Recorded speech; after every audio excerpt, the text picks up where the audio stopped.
करे।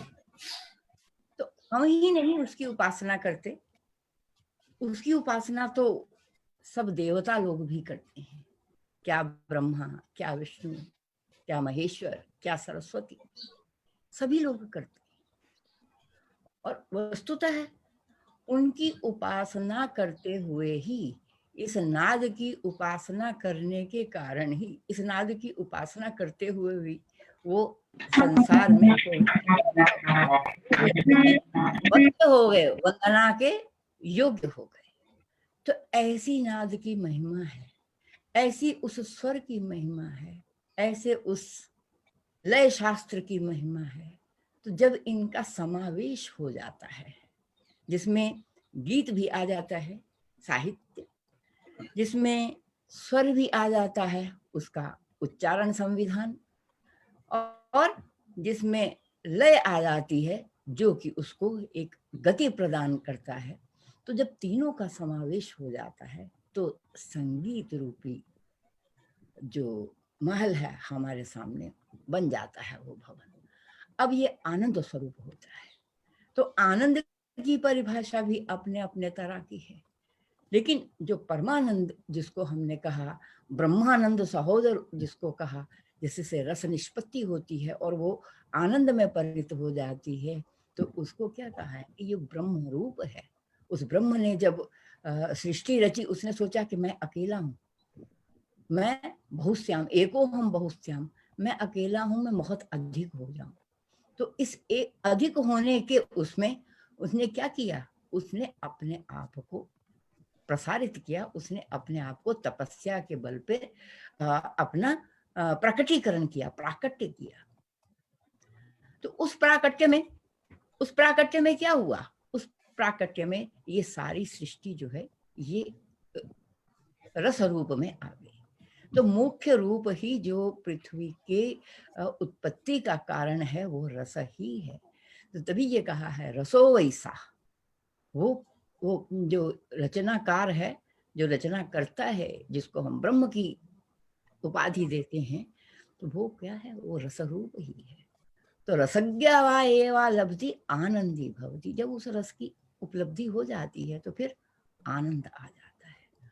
और ये आनंद, एक व्यक्ति का आनंद क्या है, 100 व्यक्तियों का आनंद क्या है, इसकी भी आगे शास्त्रों में बहुत व्याख्या की गई है। ये बच्चों का समारोह है, इसलिए मैं उस चर्चा को उसकी तरफ नहीं जाऊंगी, बच्चों की सी बात करेंगे। तो उस आनंद की भी 10 कोटियां कही हैं कि जो 100 मनुष्यों का आनंद है, एक मनुष्य का आनंद वैसा है जो कि सारा कुछ समृद्धि उसको प्राप्त हो, धरती धन धान्य से बनी हो, कार कोठी बंगला सब सुविधाएं उसके पास हो, अन्न पर्याप्त हो और स्वास्थ्य उसका हो, युवा अवस्था है। तो ऐसा जब सब कुछ प्राप्त हो जाता है तो एक व्यक्ति का वो आनंद गिना जाता है। लेकिन जो 100 व्यक्तियों का आनंद है वो एक गंधर्व, मनुष्य गंधर्व का आनंद गिना जाता है। मतलब कि इन सारी चीजों से ऊपर उठ करके जो तप के बल पे संगीत में रत हुए हैं, जो संगीत की साधना में विलीन है, उनको ये घोड़ा गाड़ी पृथ्वी घर मकान ये क्या हो जाता है? उनके लिए ये गौण हो जाता है। इनको वो निम्न धरातल का मान करके एक धरातल, एक स्तर ऊपर हो जाते हैं। तो 100 मनुष्यों का जो आनंद है उसके उस 100 के बराबर एक मनुष्य गंधर्व का आनंद है। मतलब जो संगीत में जो साधना कर रहा है वो 100 कोटि एक मानव, सामान्य मानव से उसका स्तर उठ जाता है। ये उसी गीत की महिमा है, उसी संगीत की महिमा है जिसके कारण ये सारा व्यापार हमें दिखाई। अब उस संगीत में जो तत्व मैंने बात की, साहित्य है, वेद के युग में तो ऋचा होती थी, लय है, वेद के युग में छंद होता था, ताल है, वैदिकों में वो प्रार्थना हुआ करती थी, अवनथ वाद्य किसी का प्रयोग नहीं, लेकिन इसका प्रयोग जो है वो ताल के रूप में होता था, छंद के रूप में होता था, मात्रा के रूप में होता था। अर्धमात्रा, मात्रा, अध्यर्ध मात्रा, डेढ़ मात्रा जिसको कहते हैं, द्विमात्रा, फिर प्लुत मात्रा और वृद्ध मात्रा। प्लुत मात्रा होती है साहित्य में, जैसे जब हम एक ह्रस्व को 3 बार कहते हैं तो वो प्लुत होती है, लेकिन वृद्ध मात्रा आती है गान में, जबकि हम दीर्घ स्वर को एक मात्रा और बढ़ाते हैं।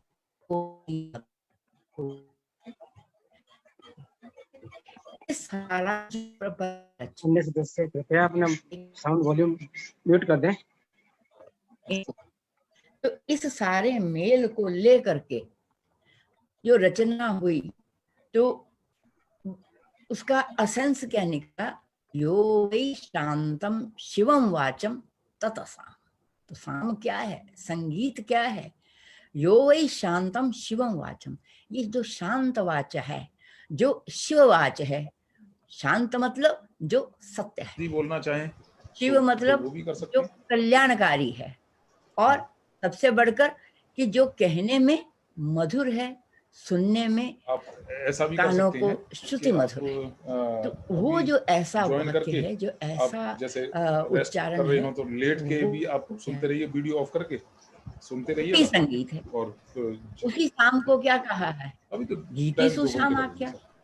तो 2 घंटे लगेंगे, जो है वही गीति जो है वो क्या कहलाती है? वो साम कहलाती है। तो साम का अर्थ ही यही है कि जो शांत, शिव, कल्याणकारी और एस्थेटिकली सौंदर्य रूप जिसमें हो, तो ऐसी ध्वनि जो है, ऐसा साहित्य जो है, वो क्या करता है? वो मनुष्य को उच्चतर धरातल की ओर लेके जाता है। तो ऐसे में अब जब कहते हैं कि प्रथम वेद युग, पहला तो वेद का युग था, मख विधि दूजे, तो दूसरा जब वो समय आया तो यज्ञों में प्रयोग होने लगा, तो संगीत और ये सामगान सब यज्ञों में चला गया, उन्हीं के माध्यम से प्रसारित हुआ। और द्वापर परितोषत हरि पूजे, तो जब द्वापर युग आया तब साक्षात भगवान कृष्ण का अवतार होता है, तो सब लोग हरि की उपासना करते ही, भगवान ने कहा कि सामवेद कहाँ है? वेदा नाम सामवेद, उसमें मैं ही तो हूँ सामवेद, मैं ही तो सब ऋतुओं में ऋतुराज श्रृंगार बसंत हूँ, मैं ही तो सब प्राणियों में सबसे उत्तम हूँ।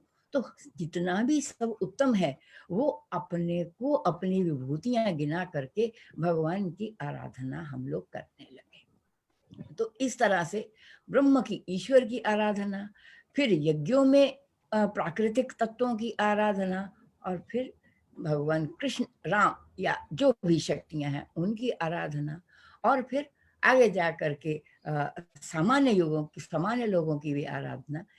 इस तरह से संगीत का जो असेंस है वो तो कहीं नहीं गया। हाँ, भाषा अलग अलग हो गई, भाव कहीं नहीं गया, भाव वही रहा, भाषा अलग हो गई, और अभिव्यक्त करने के तरीके नाना ढूंढ लिए। जितने स्वर थे उसके आधार पर बहुत सी शैलियां हमने ढूंढ ली।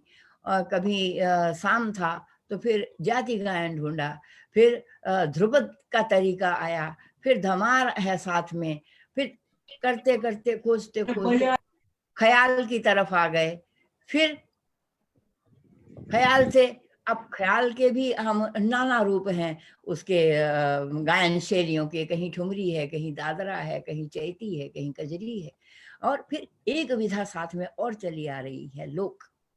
तो इतना सारा विस्तार हो करके हमारे पास आज उपलब्ध है कि हम अपने आप को उन ऋषियों के ऋण से इतने हम लोग द्रवीभूत हो जाते हैं कि कैसे उस ऋण को ऋण करेंगे। किस एक छोर को छूने लगो, ख्याल गाने लगो तो उम्र बीत जाती है, ख्याल ही समझ में नहीं आता। वेद गाने लगो तो 4 मंत्रों में, साम गान में ही इतनी बड़ी संहिता, इतने साम करने लगो तो एक ही छोर पकड़ते हुए उसी में आयु चली जाती है, लेकिन ज्ञान अभी संपूर्ण नहीं होता। लेकिन इन सबको आसान तरीकों से, इन सबको तरीके तरीके से समाज में कैसे प्रचलित करना है, क्योंकि समाज में एक व्यक्ति नहीं है, समाज में एक उम्र नहीं है, समाज में एक बौद्धिक लेवल एक नहीं है, और समाज में सबके रहने सहने का ढंग एक नहीं है। जैसी जैसी जलवायु है, जहाँ भारतवर्ष की ये विशेषता है, जैसी जैसी जलवायु है वैसा वैसा रहना सहना है। तो इस तरह से इतनी विविधताओं को लिए हुए जब हम देखते हैं कि बालकों का एक स्तर है, बालक का पृथ्वी पर आना, तो बालक का पृथ्वी पर आना ही एक आकस्मिक घटना नहीं है। हमारे यहाँ उसके लिए संस्कार किया जाता है, उसके लिए एक माहौल होता है, उसके लिए एक मानसिकता बनाई जाती है, ताकि आने वाली जो बालक है उसका स्वागत किया जा सके। तो उसके स्वागत के लिए 1 वर्ष पहले से तैयारी होती है। उसके लिए पहले विवाह संस्कार किया जाता है, फिर गर्भाधान और अलग अलग संस्कार हो करके तब जाकर के बालक का जन्म होता है। तो उस बालक के जन्म से ही, ये शारंगदेव ने कहा है, ये कथा नहीं है, ये शास्त्र है।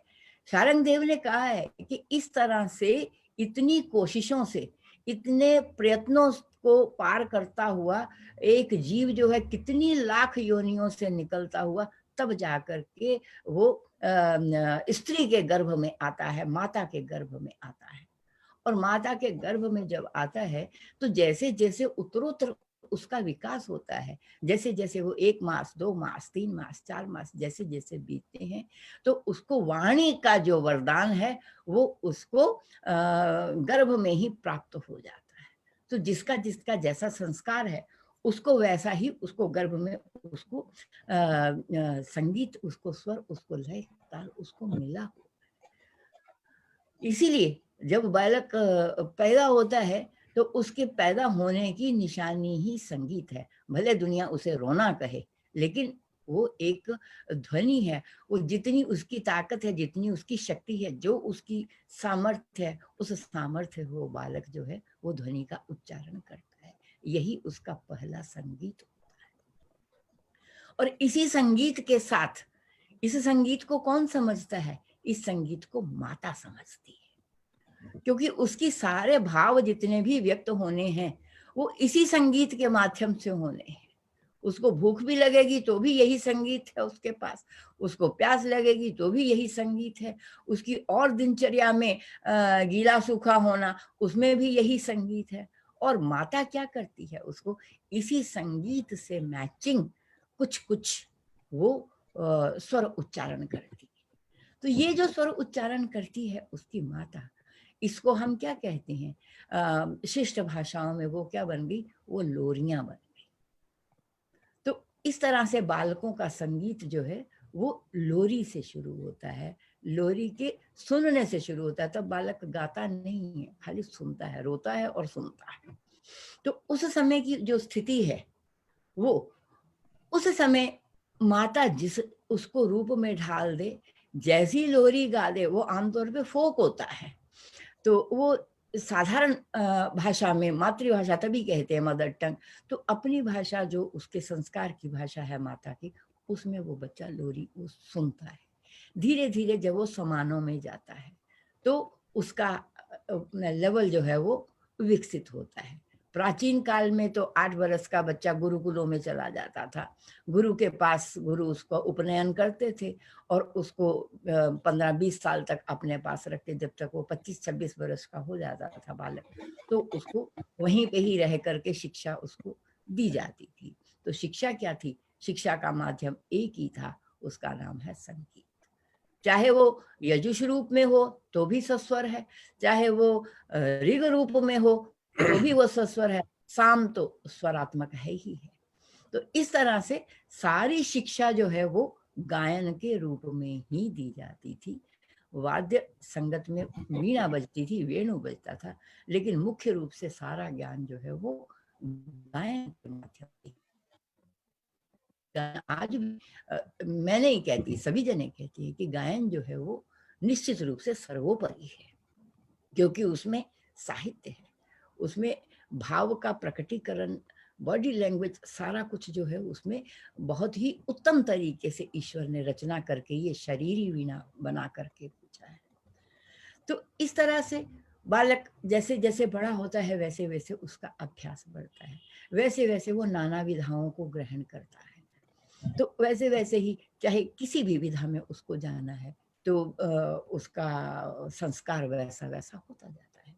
धीरे धीरे क्या हुआ कि जैसे जैसे विकसित होते गए तो संगीत जो है वो नियम उसके ज्यादा बन गए, तो उसको एक विशेष वर्ग तक उसको सीमित कर दिया गया। तभी उसका नाम अभिजात्य संगीत हो गया। और एक धारा और वही जो सामान्य लोगों में, तो वो एक्चुअली वो कुंताप उसका नाम था, वेद में आता है। कुंताप सूक्त कहलाते हैं, अथर्ववेद में इस तरह के मिलते हैं। और उनके नाना नाना विषय, जैसे किसी की राजा की प्रशंसा है, अग्नि की प्रशंसा है, इंद्र की प्रशंसा है, या फिर आपस में उलाहना देना है, या आपस में बोलचाल में कोई डायलॉग बोल करके, जैसे आज टप्पे गाते हैं पंजाब में, एक पहले सवाल करता है फिर जवाब करता है। तो इस तरह के सारे मंत्र मिलते हैं अथर्ववेद में। उनका नाम है कुंताप। कुंताप कहते हैं, कुं कहते हैं पाप को, ताप कहते हैं जो उसको तपा देता है, जो पाप को नष्ट कर देता है। इसीलिए आप देखिए कि लोक संगीत की जितनी धारा है, लोक में कहीं निराशा का नाम नहीं है, लोक में उत्साह है। जितने गीत हैं वो ज्यादातर उत्साही गीत हुआ करते हैं। तो संगीत का यह पक्ष बड़ा महत्वपूर्ण है कि संगीत में विभत्स, रौद्र, भयानक, विजुगुप्सा, ये रसों का नाट्य में प्रयोग होता है, बैकग्राउंड म्यूजिक में प्रयोग होता है। लेकिन जो वैसे हम संगीत साधना में जो लाते हैं वो हमारा बहुत ही एक आध्यात्म से संबंधित है, स्पिरिचुअल है, धार्मिक है, और जिसको हम कहें नैतिकतावादी संगीत है। तो उसका रस जो है इसीलिए, क्योंकि उसके पीछे सोच अलौकिक है, तो इसलिए उसका प्रकटीकरण भी अलौकिक है।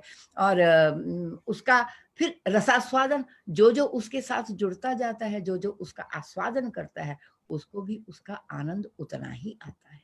तो इस तरह से ये एक संगीत की एक महिमा, संगीत की एक दुनिया है। तो दोनों तरह के संगीत, एक तो अभिजात्य जो कि सीमित वर्ग तक है, क्योंकि वो श्रम साध्य है, उतना कठिन परिश्रम कौन करेगा, जैसा भालेराव जी ने उस दिन करके दिखाया। ये साधारण बात नहीं थी सर, मैं प्रणाम करती हूँ आपको कि जो आपने उस समय जो राग की अवतारणा करी, जय जयवंती मुझे याद है, तो जैसे आपने जो अवतारणा की वो हर एक के बस की थोड़ी है। उसमें पता नहीं कितने पूर्व जन्मों के संस्कार हैं, पूर्व हमारे बुजुर्गों के संस्कार हैं, आपके पिताजी के होंगे, दादाजी के होंगे, समाज का कितना सहयोग है, फिर अपना कितना श्रम है उसके साथ, फिर जाकर के कहीं एक कलाकार बनता है। और फिर उसको भी बनने के बाद जब वातावरण मिलता है, जब कोई उपयुक्त स्थान मिलता है, तो कला खिल जाती है। अगर कोई उपयुक्त स्थान नहीं मिलता तो धीरे धीरे धीरे धीरे क्या होता है कि वो एक सीमित दायरे में सीमित होकर के रह जाता है। तो इस तरह से एक कलाकार, एक संगीतकार, ये हमारे देश की, हमारे राष्ट्र की एक संपत्ति है। तो ये व्यक्ति नहीं होता, यह अलौकिक पुरुष होता है, जो कि एक युग को अपने साथ समा करके, और जो भी वो सब्जेक्ट मैटर उसमें इस्तेमाल करता है, जो भी वो साहित्य उसको प्रयोग करता है, उस तरफ सारे समूह को, समाज को वो बहा करके ले जाता है। तो ये सारी साधना जो है ये हर एक के बस की नहीं होती, इसलिए हम इसको अभिजात्य संगीत कहते हैं। और ये विधि विधान से, शास्त्र से बंधा हुआ है, इसलिए इसको शास्त्रीय संगीत कहा है। तो अब शास्त्रीय संगीत के साथ दूसरी धारा एक और है कि वैसे तो लोक, सारे लोक को, सारे संसार लोक ही है, लेकिन वो अब जो एक खास तरह के लोगों में एक संगीत, और सामान्य तरह के लोगों में या बाकी समाज में एक संगीत रहने से अब उसका नाम कुंताप की जगह वो क्या हो गया, वो लोक हो गया, क्योंकि ज्यादा लोगों में वो प्रसिद्ध था, इसलिए उसकी परिभाषा लोक हो गई। आज हम लोक संगीत के नाम से जानते हैं, लेकिन लोक संगीत जैसा शब्द, संगीत जैसा शब्द उसमें वेद में नहीं आता। लोक शब्द इस्तेमाल होता है, पृथ्वी लोक है, भूलोक है, स्वलोक है, तपलोक है, जनलोक, 7 लोक ऊपर हैं, 7 लोक नीचे हैं। तो लोक में जो प्रसिद्ध हो जाए तो उसको लोक की संज्ञा दी। लेकिन ये बहुत आह्लादकारी संगीत हुआ करता था, जन्म से लेकर के हर एक कार्यकलाप तक वो जुड़ा रहता था। तो इस तरह से अब आज हमारे पास इतना संगीत हो गया, जब स्वतंत्रता के पश्चात हम समझ ही नहीं पाए कि उस संगीत को विश्वविद्यालयों में, विद्यालयों में या महाविद्यालयों में उसके रखरखाव को कैसे उसको प्रचारित किया जाए, कैसे उसको प्रवाहित किया जाए, किस लेवल से उसको शुरू किया जाए, ये सारी बातें जो है कुछ चिंतकों की जी के, जिन्होंने कम से कम इस परंपरा को तो प्रवाहित किया कि सब लोग आकर के एक स्थान पर के कोई भी सामान्य व्यक्ति आकर के सीख सकता है। विशेष करके महिलाएं, हम तो आज इस स्थान पर बैठे हैं तो शत शत नमन करते हैं पंडित विष्णु दिगंबर पलुस्कर जी को, जिन्होंने ये धारा पंजाब महाविद्यालय जो स्थापना हुई थी वो उन्होंने सबसे पहले बजाय महाराष्ट्र के उसको पंजाब में लाहौर में उन्होंने स्थापित किया था 1901 में। तो अब वो जो परंपरा चली, तब उन्होंने वहां छोटे छोटे गीत रचे और कई तरह के गीत रचे, और उसमें ये भी देखा कि बालकों के सुलभ क्या गीत हैं, मध्यम जो आयु आ जाती है किशोरावस्था, उसके सुलभ क्या गीत हैं, और जो समाज में स्त्रियां जिसको गा सकें, सब लोगों के बीच में गा सकें, तो ऐसे ऐसे गीतों की उन्होंने, ऐसे ऐसे बंदिशों की उन्होंने रचना स्वयं की। और सिर्फ यही ऐसा ही नहीं किया, उन्होंने जो शिष्ट साहित्य, जैसे मुझे याद है बागेश्वरी में उन्होंने बंदिश बनाई थी, जय जय गिरिवर राज किशोरी, जय मुगेश मुख चंद चकोरी, तो बहुत पॉपुलर बंदिश है ये।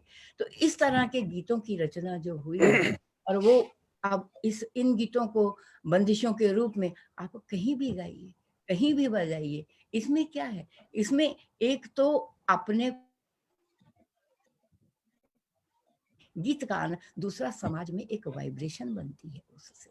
तो सबसे बड़ी चीज होती है कि बंदिश का चयन हमने कैसा किया है।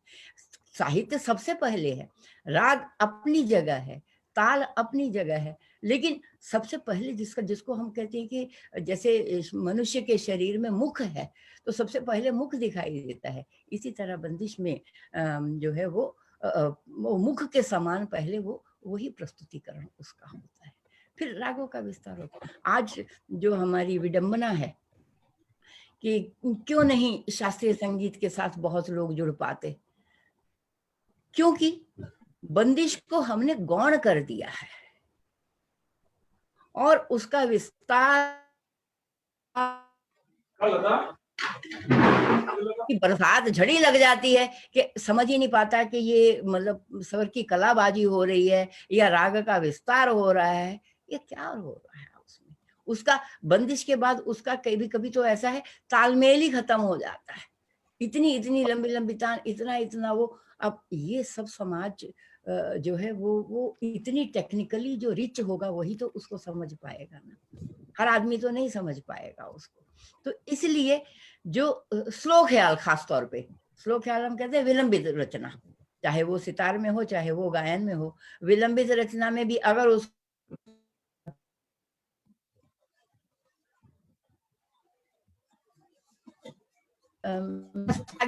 थोड़ा सा ग्वालियर परंपरा से मैं परिचित हूँ, मेरी सास डॉक्टर सुधा रानी वो भी से थी और पंडित ओंकार नाथ की वो शिष्या।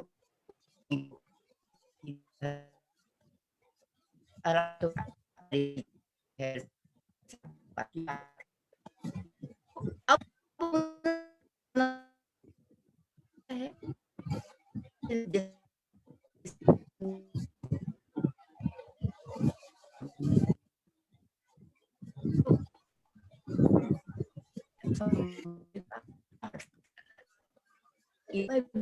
इतना है, नो डाउट, इसमें साधन है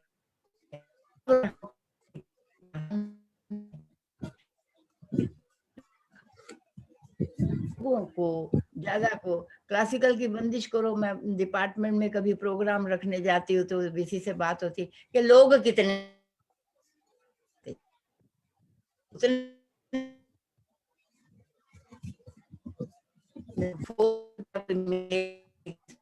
की भीड़ जुटी होगी।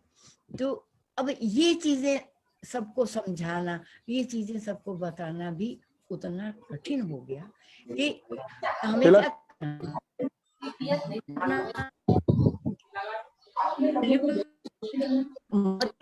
जो आवाज कट रही लय है की मैम। बंदिशें चलती हैं, उसका वो दूसरा क्या हुआ उसमें कि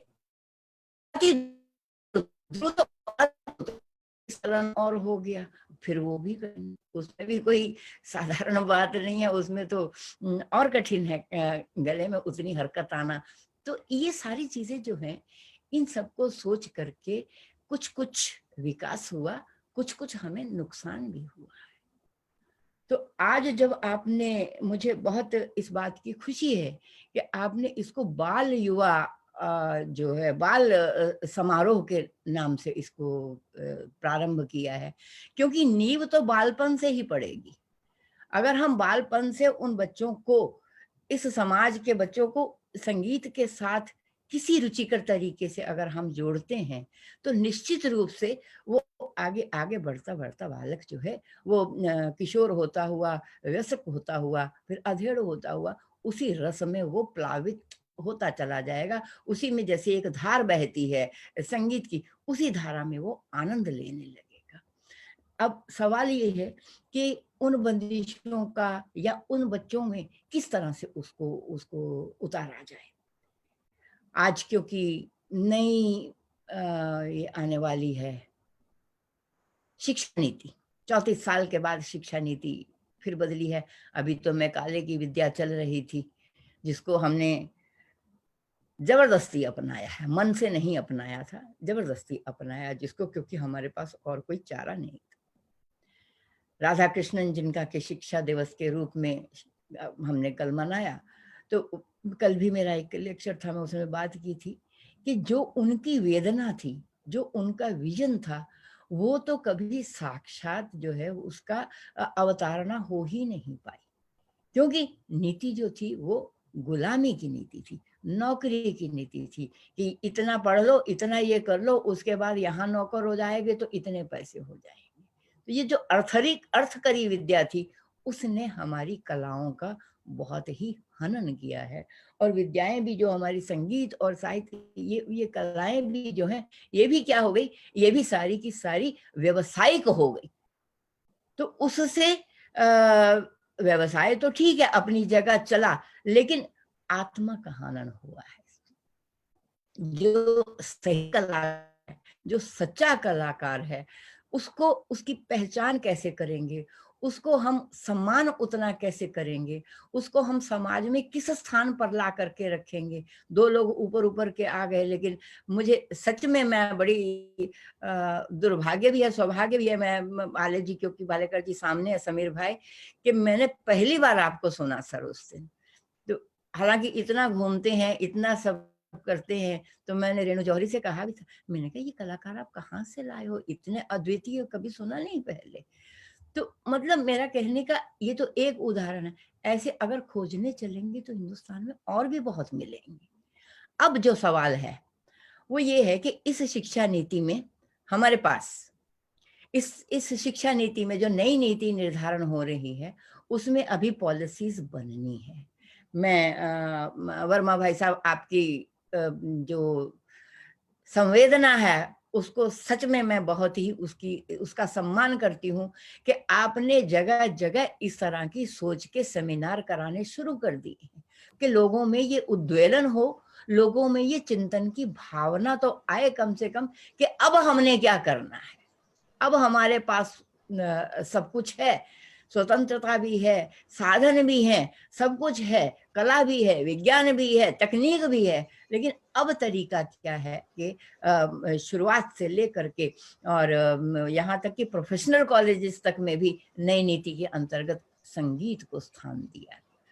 तो अब जा करके उसकी आत्मा को पहचाना गया है और उसको अब क्रियान्वयन करने का मौका आया है। लेकिन उसको कैसे कहना है, उसको कहना कैसे है, अब उसके लिए हमें कुछ और मंथन करना पड़ेगा कि बालकों को जो करवाना है वो कैसा करवाना है, कुछ बड़ा हो जाएगा तो उसको क्या सब्जेक्ट मैटर देना है, क्या तरीका देना है। मेरी अम्मा जी बच्चों को जब सिखाती थी कभी कभी शरारत में, तो एक गीत गाती थी सरगम सिखाने के लिए। वो गाती थी, साथी तेरे रेशम की धूप छाईगा, गाने लगा जमाना माँ, मन माधुरी समाई। तो इस तरह का। अब बच्चा क्या है, उसको हमने सारेगामा नहीं सिखाया, बच्चे ने गीत सीखा है, लेकिन जिसने सिखाया है उसकी चेतना इतनी संवेदना इतनी प्रबल है कि उन्होंने 4 लाइनों में 4 सुरों के पे खड़ा होना बालकों को बता दिया है। तो इसी तरह से अगर हम शास्त्र की तरफ चलते हैं, शास्त्र में भी ऐसे ऐसे लक्षण गीत और ऐसे ऐसे बंदिशें बनी हैं, जैसे भातखंडे जी की क्रमक पुस्तक मालिका में है यमन की बंदिश है। तो उसमें गाने का तो खैर यहाँ कोई औचित्य नहीं है, लेकिन मैं फिर भी थोड़ा सा बता देती हूँ कि किस तरह से वो बंदिश है। अब उसमें क्या है, ये मैंने आहत अनहत भेद नाद के, प्रथम भेद श्रुति अन सोवे, अनहत मुनि जन ध्यान धरत जब, आहत अनहत भेद नाद के। फिर उसी तरह से अंतर है, नाभिकंठ और मूर्ध स्थान सो, मंद्र मध्य और तार होवत, सप्त सुरन के नाम बखाने, नीरे गामा पाधा नीसा सानी धपा मागा रे। अब ये बंदिश है।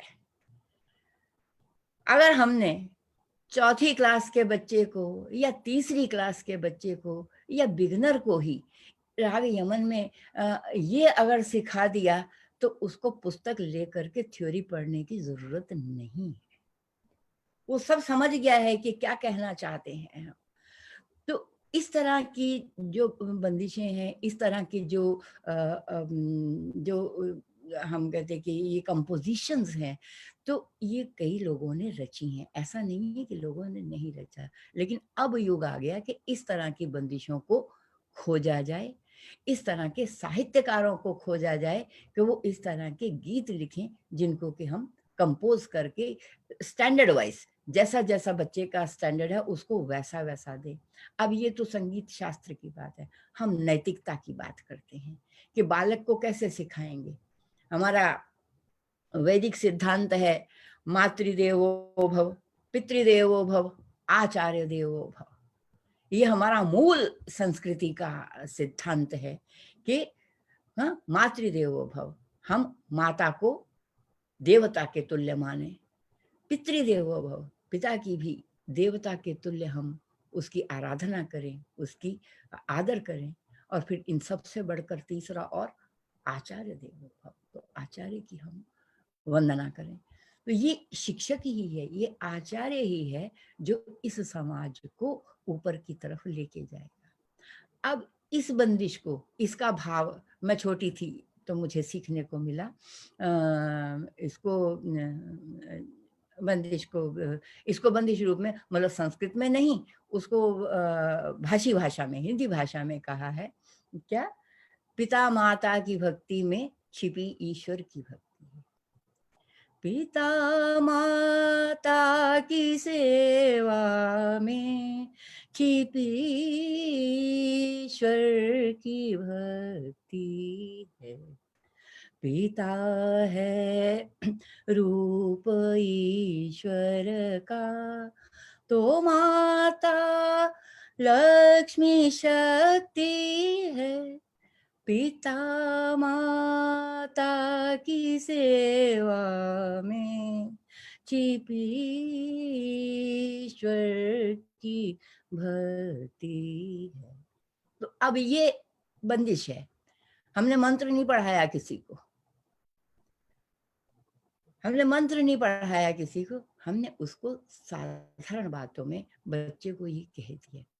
अब जब जिस बच्चे को आपने क्लास में भले उसने संगीत लिया है नहीं लिया है, साधारण स्वर है कोई भी गा लेगा, तो भले उसने संगीत लिया है नहीं लिया, लेकिन जब बार बार बार बार वो बजता है, लेकिन बार बार जब गाया जाता है, तो एक ऑटोमेटिकली सबकॉन्शियस माइंड में, उसके सबकॉन्शियस माइंड में ये घर कर जाता है कि ये इस तरह के जो विचार हैं, इस तरह के जो आचरण हैं, वो हमको उनको व्यवहार में लाना है। माता को क्या समझना है, पिता को क्या समझना है, भाई को क्या समझना है।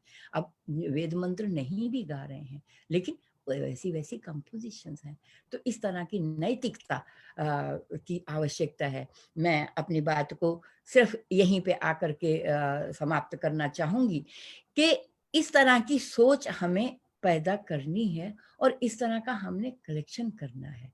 तो तभी एक चेतावनी भरा एक वाक्य है, मैं कहकर अपनी बात को विराम दूंगी कि निर्माणों के पावन युग में हम चरित्र निर्माण ना भूलें। निर्माणों के पावन युग में हम चरित्र निर्माण ना भूलें, स्वार्थ साधना की आंधी में वसुधा का कल्याण ना भूलें, वसुधा का कल्याण ना भूलें। इन्हीं शब्दों के साथ मैं बालकों को भी आह्वान करती हूँ कि संगीत के साथ जुड़ें। हमारे पास बहुत वैरायटी है गीतों की, बहुत तरह की बंदिशें हैं, बहुत तरह के गीत हैं, और अभिभावकों को भी कि आप भी जुड़ें और बच्चों को भी उसके साथ जाएं। और उच्च शिक्षा का जहाँ है, जहाँ जो बिल्कुल जो रागदारी हमने बहुत आगे तक की डेवलप कर ली है, तो उस तरफ भी हम सबको प्रेरित करें। नेचुरली साधना से, तप से जीवन अपना तप्त होता है, वो स्वर्ण बनता है, वो कांचन होता है। इसी कांचनमयी जो सोच है, उससे समाज प्रबुद्ध होता है, उसी से राष्ट्र प्रबुद्ध होता है।